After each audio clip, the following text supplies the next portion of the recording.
Hey everybody, welcome to another jet vlog. Thanks for tuning in. I'm going to talk a little bit about CIRs. So most of you that want to go to Japan will, if you apply to JET, will apply as ALTs. Most of you know what that is by now. That's Assistant Language Teacher, and they make up about 90% of the people who are considered to be JETs. JETs is what we call ourselves. About 10% of the people in the JET program are a CIR, a Coordinator of International Relations. So this is really the only other position within the JET program you can have. There is one other third position. You can read about it on the JET website. It's called an SEA, but there's only like 9 of them last year, and most of them were from like Korea and China. It's a very, very rare position, so don't worry about that. But again, more information, if you want to read the dictionary definition, I guess as it were, of what a CIR does, is available on the JET website, and I'll put the link down below. It's funny, I was watching one of my older videos because somebody left a comment, and I clicked over to it, and one of the first things I said was, go look in the sidebar. And I realize now that like people like, a year from now with the new format on YouTube are going to be like, what's a sidebar? What's he talking about? It's all down under here. So anyway, link down there. There's also information on Japan Juku. I put that up. It was one of the first articles I wrote for my website. So the link to that's down below. And I'll also put up a link. I interviewed a CIR while I was in Japan back in 2008 or 2009. A really good guy from Australia named Roger. He came the same year as I did and was the only other JET in Shimane to stay 5 years during my time. He stayed all 5 years as a CIR, so it is possible to do that. And he actually loves Japan and stayed in Japan, got a different job. But I have an interview with him that I did, and he answered some questions about being a CIR, so go check that out. I'll put the link down below. Did you notice in that edit I shifted seats? I didn't shift seats, I just shifted angles. Okay, now the trash truck was going by outside, it was making a lot of noise. Basically, to be a CIR, you're not going to be teaching, or not teaching nearly as much. Your basic responsibility, and we use the term ESID, and I know it gets old. Every situation is different, but for CIRs, it really is ESID. The range of duties these guys have can vary quite a lot. The CIRs I've known in Izumo and other parts of Shimane, they worked in basically the prefectural offices.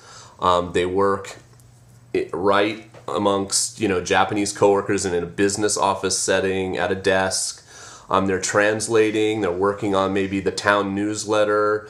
If anybody comes to visit the town, they're interpreting on the go.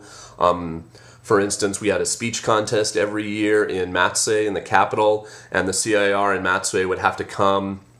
And the person from Ireland, because the contest was about Lafcadio Hearn, the person from Ireland would get up and give a speech, and so the person from Ireland would come and the CIR would have to stand next to him.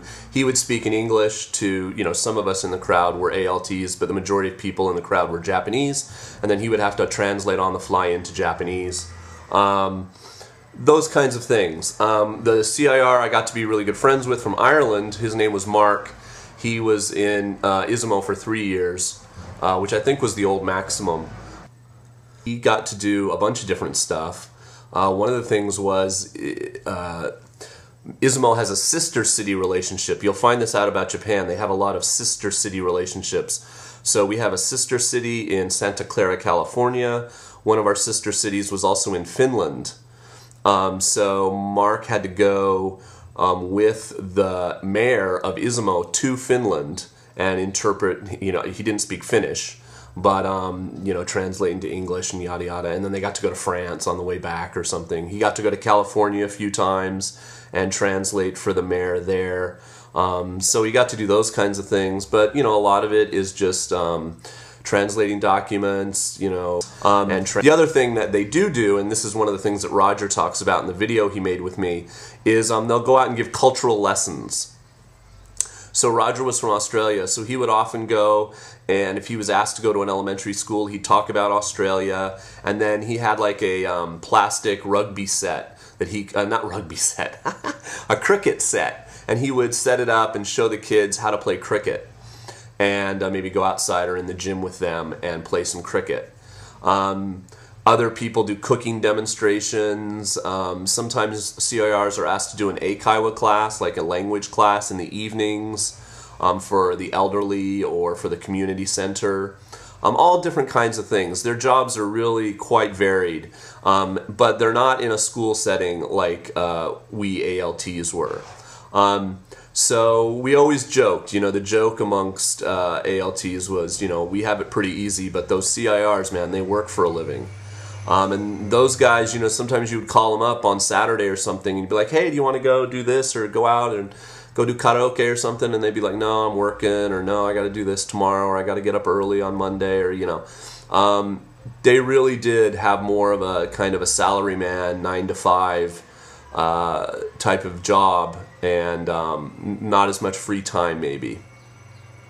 But it's pretty invaluable experience, and a lot of people really enjoy their time as a CIR. Now the main difference, if you're thinking about wanting to do that, and the reason people apply to do that is A, to get business experience. It's a very different look on your resume than, say, being a teacher.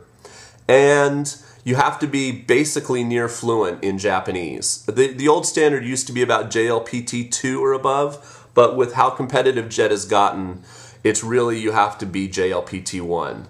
And I know some of you scoff at the JLPT, but it's a benchmark, it's a measuring stick.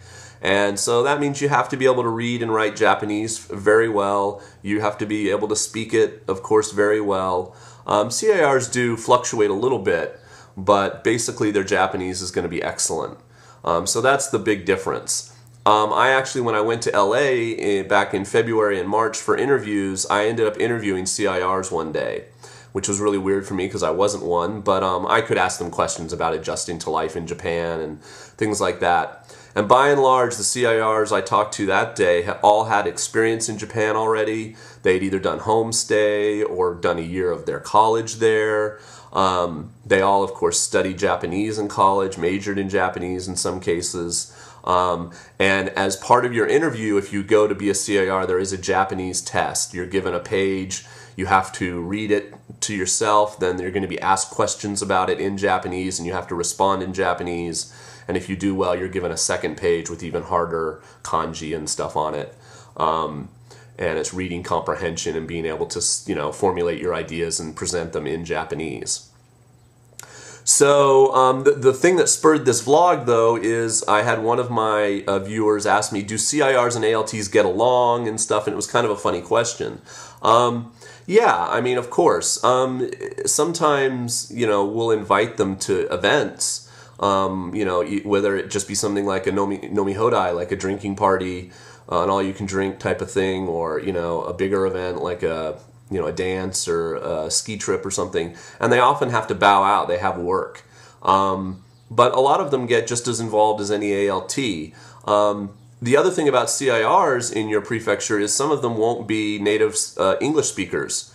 In Shimane, we had Korean CIRs, Chinese CIRs, and we also had the occasional CIR from another country altogether. Like I mentioned, Izumo has a sister city in Finland, so every year or every other year, depending on how long they would contract for, we would get a new CIR from Finland. And amazingly, most of those people, well, in fact, I'm trying to think, I think I knew 3 of them, and they all spoke very good English, so they were somewhat trilingual. Their Japanese didn't have to be as good. But that's a whole, I mean, none of you are from, well, maybe one of you watching this is from Finland. If they're Chinese or Korean, like we had a really nice CIR from Thailand. Her name was Orasa, and her English wasn't very good.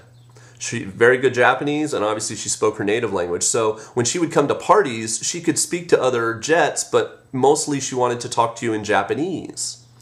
So, but she had some English, and she would use it, and, so you meet in the middle.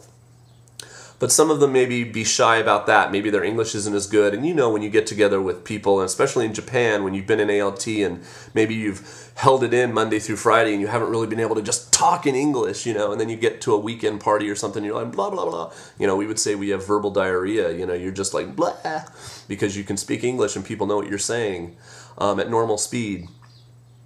But anyway, yeah, CIRs and ALTs get along fine. It was kind of a funny question. You know, I got to be good friends with Roger, you know, and like I said, I got to know Mark really well. So I would count some of my best friends in the JET program were CIRs. The CIR PA, who was in charge of like all the CIRs and kind of the liaison in the capital, her name was Nicola, and we called her Nick, and she was from New Zealand, and she was a great lady, and I'm really good friends with her. And she actually transitioned in the end of her time and became an ALT. If you're thinking you want to do CIR and you don't get it, but they will ask you, do you want to be an ALT? You know, say yes, because most of you just want to go to Japan. It's pretty easy to switch from being an ALT to a CIR, perhaps. It's a little bit more difficult to become an ALT after being a CIR, but Nicola did it because her job was being phased out. Anyway, so yeah, so think about CIR. If you're really good at Japanese and you've been studying Japanese in school, etc., it's a possible option. But it is a very different day-to-day. You're working in an office. You're working with all Japanese adult colleagues. You'll do some cultural lessons, but you, for the most part, won't be teaching. And so if you want to teach, you know, obviously do the ALT thing. If teaching isn't your thing and you just want to go to Japan and you already speak very good Japanese, then think about CIR. But just know that it's almost, I would say, more competitive than ALT, just because there's so fewer of them. And my guess is they still have a fair amount of people apply to do it. Yeah. So that's it. CIRs versus ALTs. You can feel free to ask me questions about being a CIR, but I wasn't one, so I can't answer everything. Feel free to leave a comment, though, in these forums over at Japanjuku, and maybe I can have Roger or one of my CIR buddies come over to the forum and answer questions if you have them. Yeah, we get along, but you don't necessarily see them as much out at JET events as you do your fellow ALTs. All right, thanks for watching. Peace.